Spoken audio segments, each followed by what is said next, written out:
ये क्या हो रहा है बताइए। अभी तक 10-20 हो रहे हैं मानक। अभी तक का जो रुझान है और जो प्रतिशत है, जो सीटों की संख्या है, उसमें दिल्ली के एग्जिट पोल ज़्यादा सही दिखाई दे रहे हैं। हाँ। बंगाल के एग्जिट पोल 10:20 तक पीछे चल रहे। और जैसा सुकेश ने कहा कि जो 10% अंतर है, एक एग्जिट पोल था जिसने 48 और 38 की बात कही थी और 10:20, तो इसका मतलब ये है कि अगर यही ट्रेंड आगे भी रहा तो इसका मतलब है कि बंगाल में सत्ता विरोधी लहर थी।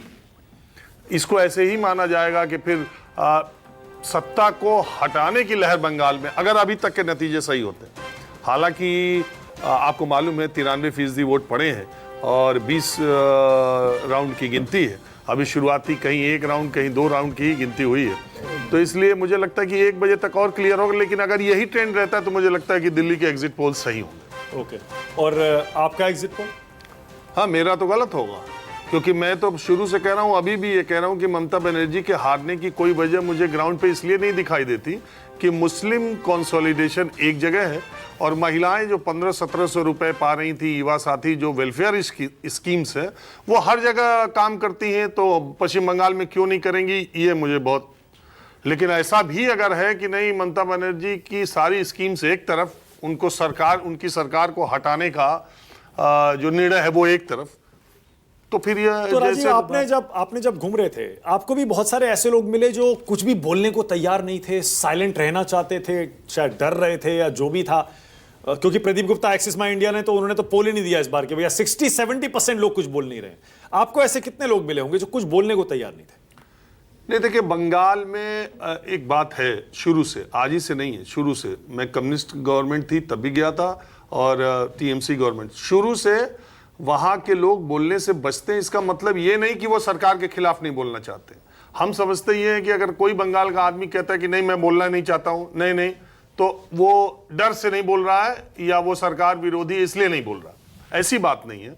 वो लोग आमतौर पर, हालांकि सबसे ज्यादा पॉलिटिकल वर्कर या पॉलिटिकल अलाइनमेंट आम आदमी का बंगाल में ही है।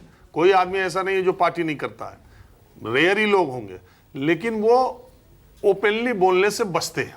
किसी भी विवाद में, किसी भी राय में दे करके, और फिर शाम को रोज अड्डेबाजी होती है तो कहे तुम बड़ा स्मार्ट बन रहे थे, ये बोल रहे थे, वो बोल रहे थे, उस चीज से वो बचते हैं। वो सत्ता पक्ष विपक्ष की बात नहीं है, वो नहीं चाहते कि हमारे पास, अब जैसे यूपी बिहार के चाय की दुकान पे हम बैठते हैं, 8 आदमी, अगर 6 से बात करके हम चलने लगे तो 2 कहेगा कि इनसे बढ़िया तो हम बोलने वाले थे, आप जा रहे हैं इनसे अच्छा तो हम बोलने वाले थे, हमसे पूछे ही नहीं। अच्छा राजीव, अगर ये, और बंगाल में 8 आदमी है तो उसमें 6 आदमी कहेगा वो 2 से पूछो, जो 2 वोकल हैं या जो 2 वो माइक कहेगा उसको हटाओ, हमको रहने दो भैया। अगर 38% और 48% वोट 48 और 38 हो जा रहा है, बीजेपी और टीएमसी में एक्सचेंज हो जा रहा है, तो कौन सा वोट है जो टीएमसी से 10% बीजेपी की तरफ गया है पूरा?